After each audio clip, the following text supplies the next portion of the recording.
Hello and welcome to Beer Club. I'm Luke. This is the Beer Jerk Drink Along. This week we're drinking a beer from our pals at Urbanaut.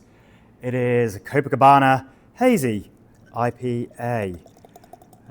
You may have had some beers from Urbanaut before. They are just down the road from us, just down the Auckland Beer Mile. And I'm very excited about being able to catch a train there very soon. The Mangafo station next to us at Small Gods is going to be opening in a couple of weeks. And of course, Urbanaut are just over the road from Morningside train station. It's a really fantastic city fringe location. And these days you can go and visit them and go and drink beers at the brewery and eat burgers. Cheers. And have a good time. It was not always that way. When Urbanaut first opened, they had no intentions at all of having the place as a tap room that people could go and drink. It was to be a manufacturing facility. And it went into a building which, if you've lived in the sort of Morningside, Kingston area for a while, you'll remember that there was a really unique props hire shop that you could go and hire all sorts of weird and wonderful props for parties, or if you were working in the sort of film advertising industry, it's a place where you'd go and get, I remember seeing like Egyptian sarcophaguses and all sorts of like strange sculptures of various sorts of things made out of styrofoam and paint. And it's a really creative place that relocated because it's a very large and expensive place that's in a pretty expensive location. I actually noticed just recently that the complex that includes their brewery is for sale at the moment. So if you are looking to get into the property game and become their new landlords, now could be your chance. But the building down in Morningside is it's split on two levels, and when they first moved in, it was too big. There was plenty of space, which they very, very rapidly grew into. I feel like for a while it was every few months they were wheeling in new fermenters and ever larger production capacity to keep up the demand for their beer. And of course their beer can be seen all across the country. They do a bit of exporting now. It's a really cool success story to see them take off relatively quickly. So the brewer was founded by three mates. It was Bruce and Thomas and Simon, who are still absolutely making the place tick these days. They're accompanied by a great team of lovely people. And the three old school friends met at college, went about starting various different careers, and then came back together again to start making beer. Bruce was the only one of the three that had been involved in making beer professionally. He'd worked as a brewer in Britain and done qualifications in beer packaging and that sort of thing. He worked for Meantime and for Fuller's, and he's a real tinkerer, and they all are. They're all got backgrounds in sort of construction and renovation, so really hands-on sort of crew, and a very, very innovative team and innovative culture. It's quite a regular thing that you'll hear about some kind of new interesting innovation that'll be coming out in the world of beer or packaging or processes or even the marketing things that they do. And it will be from Urbanaut. Just this week they've released a cola beer with Karma Cola, which isn't the first cola beer we've seen in New Zealand. There have been a few from Urbanaut, and also I think Double Vision, Garage Project maybe did the first one that I remember. That had possibly the best can artwork I've ever seen, that Lola that Garage Project did years ago. But anyway, really cool to see them collaborating with such an important drinks company, Karma, and the cool stuff they do in Sierra Leone with charities. All sorts of great innovation. And on the hospitality side of things, they are currently working on opening another Burgernaut venue, which is going to be somewhere in Auckland City. So that's exciting to see those guys expanding. And people really do love their burgers. Every time you pop in there, I feel like the burgers are almost as big a draw as the beers for lots of regulars there. So great place to pop in, give it a visit. I was just thinking about Copacabana. when you think about things, whether it's like, you realise what year an album was released or when a film was released, something that's been a bit, remarkable or memorable thing in your life. I remember really clearly when Copacabana was released. And it was for their birthday. So the Urbanaut team had a birthday party. And it was at the Dog's Bollocks, the iconic sort of Irish music venue up on the corner of K Road. And I just looked up when it was, and it was actually the first birthday party, and it was 2018. So yeah, just about 9 years ago. No, 8 years ago, sorry. But the brewery started 9 years ago, of course, 'cause it was the previous year. So it definitely does not feel like it was 8 years ago that this beer was released and that I was at their very boozy and fun and music-filled birthday party. But it was. That is how time works and how memory sometimes fails you. So they released this beer for the birthday party. It is a 7.1% IPA. That is a brute IPA, and it is extremely light-bodied, extremely drinkable, which I think was possibly a reason why a few people were getting a little bit drunk that night, because they were drinking this beer that they launched for their party, which is so easy to drink. And the brute style of beer had only been invented about 6 months before that. So it was in late 2017 that a brewer in San Francisco, Kim Sturdivant, decided to come up with a style that was a backlash against the Hazys and these sort of big, round, soft, sort of flabby, low bitterness beers, by making something that was the opposite. So this Kim Sturdivant he'd been using a kind of enzyme called amyloglucosidase. I've actually never heard anyone say it out loud. I've only ever read it. So hopefully that's pronouncing it correctly. If not, please let me know in the comments. Which is a kind of enzyme that breaks down the long chain sugars in the malt in a beer, so in the sugars that come from the malted barley.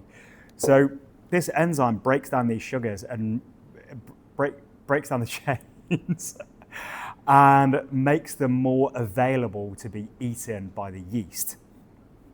So that means that you have effectively no residual sugar is left in the beer. So you end up with an extremely dry beer that is very light as well. So these brute beers would have a 0 degrees Plato when you'd measure them, which means that they actually, because alcohol is slightly less dense than water, so it's quite funny the idea that you could have a litre of beer and a litre of water, and the beer would actually weigh less than the water, because there'd be, as I say, effectively no residual sugars left in there, which is kind of confusing to even think about, really, as someone like myself who is not a scientist. So he came up with this beer and he called it Hop Champagne, and then quickly rebranded it, because that's a bit of a shit name, to be honest, and called it Brute IPA, which is a smart name. Brute means dry in relation to the wine world, and obviously dry being the opposite of sweet. So a really, a beer that was, as I say, sort of swinging the opposite way to the huge trend at the time, and is still around, of hazies. So it was a kind of backlash. And the inventor of it said that, well, anyone is welcome to use his technique and make beers in the style. And he just asked that they would call it Brute IPA, and as sort of a way of making it a thing. And it spread like wildfire. So it was all across the world. Craft brewers everywhere were suddenly doing this hot new thing, making Brute IPAs. And they got pretty popular for a while. And now you see them around a little bit. But it was, a bit of a flash in the pan, bit of a sort of bell curve for Brute IPAs for a while, especially in the States. So I don't know if Copacabana was the first in New Zealand, but as I say, it was late 2017 when it was sort of invented by this guy, and it was only about 6 months later that this beer came out. So it would have been very early, and it was just so well done. It's just such an enjoyable beer. And it is also, it does sound the can. It's a low carb beer because if you're the sort of person that's trying to cut down on your carbohydrate, your sugar consumption, this is a good beer that you can drink. Although, I have quite strong feelings about the idea of all these super popular low-carb beers like Spate Summit and things like that are super popular in New Zealand. And low-carb beers aren't really popular in Britain or many other countries. It's really impressive how the big brewers have really sort of cornered this market and just appealing to, let's face it, blokes who probably eat too many pies and too many cakes. That you can become slim and slender by having some low-carb beers rather than changing everything else about your lifestyle. I don't know, as always, I believe you should drink in moderation, do everything in moderation, but you can treat yourself sometimes. Which brings the beer that we are drinking now, which is a hazy one. So I just spent the last few minutes talking about how the brew is the antithesis to everything hazy.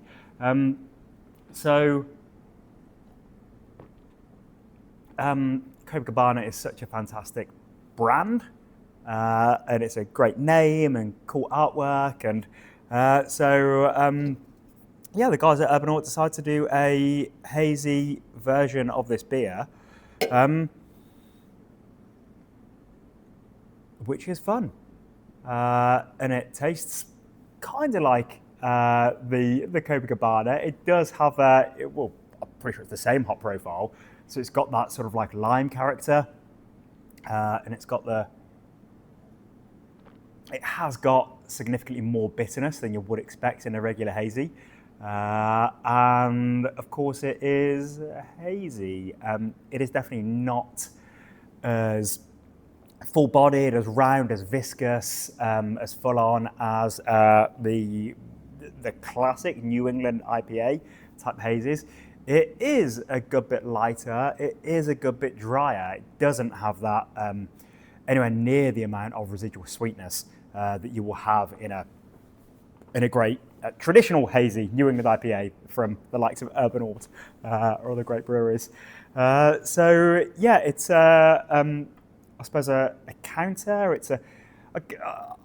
I think they just brewed it to confuse me, to be honest. I'm not really sure where it sits, but what do words mean? What do names mean? Nothing means anything, I suppose. It's all invented. You can do what you want. It's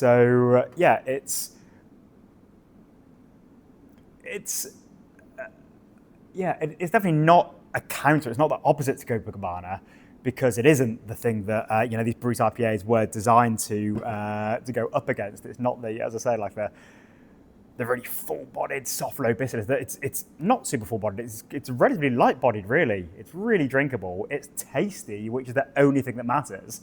And it has got that kind of like almost a savoury bent to it. I'm saying lime. I'm trying to reach for other words to describe the hop profile in here, but it really is. It's quite dominant in lime and I don't know, maybe touch like gooseberry if I am really grappling for something. And yeah, really lovely bitterness.